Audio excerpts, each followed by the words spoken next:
दुलड़िया बयार मिश्रा को सनाम को जिसु मसीह ᱧᱩᱛᱩᱢ ते दुलड़ जोहार तेहें आट विषय कना जे प्रभु बतर दो चेद प्रभु बतर दो एतहबा सरी लेकाते प्रभु बड़ाई काते प्रभु तो सनाम दाड़े आर सनाम बड़ाई उनी दो दुलड़ आर बिचेर न्यायबान ईश्वर कना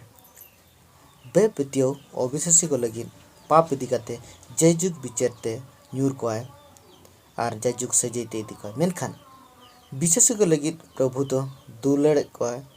आर उनी दो सुधर को दुलड़ते सुधर को आर सिकनेत को आर सुसर को तीन रे आजा इच्छे विरुद्ध को चला आर इच्छे विरुद्ध चला करते उनको प्रभु टेन को साहस आर ओना खातिर ते प्रभु तो वो बतराया कहतु क्रिया एक रिया साथ रे नोआ ले जा प्रभु बतराय दो एकिल रिया एतहब कना मिटेंग मानवा एकिलान उन रे उतरे मनुष्य आती रे उनी दो प्रभु बतराय चेदा मेनखान प्रभु बतर दो चेद कना प्रभु बतराय खातिर जे उनी दो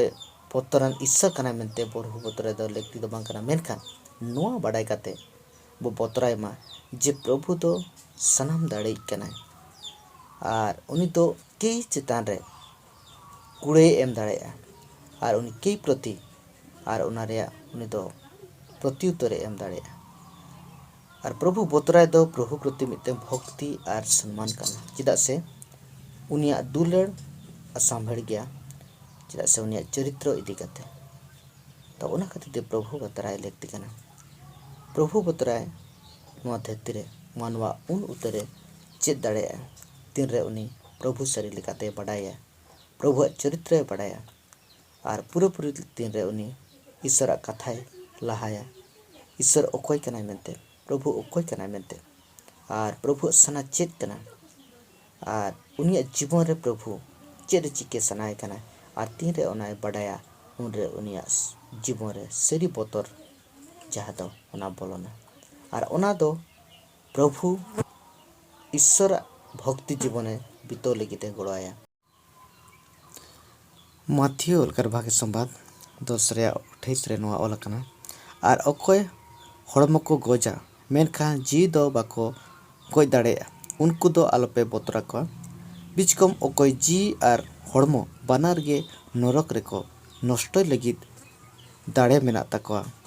तया उनी गे बतराय पे दुलड़ को जिसु मसीह नोआ कथा सदरे जे अकोय को तेहे नोआ धरती रे ताहेन तुलि विशेष जीवन बितो तुलि अकोय को बतराय जरूर करा मेनते नोडे बाइबल साफा सड़ा लैया उनी बतराय दरकार कना जहां दो जीवी और हड़मो बानार गे नरक रे अर्थात जहां दो जयजुग सेजई कना ओना जगह नरक रे उनी दो खादले लगिते दाड़े मेनाते सामर्थ्य मेनाते और उनी बतराय जरूर कना मेनखान नोडे बाइबल नोआ सदरे जे हड़मो गज दो के बड़ मानमी को दाड़ेया चेदा से उनको हेतो नोआ धरती जीवन रे जहां लेका माध्यम ते हड़मो को खेती दाड़ेया मेनखान नोडे जीव रे बाबते जिते बड़े जिसु मसीह रोड़ेया नोआ रे अर्थ आबो सनाम मानवा को तेहें आबो मुचेद दशा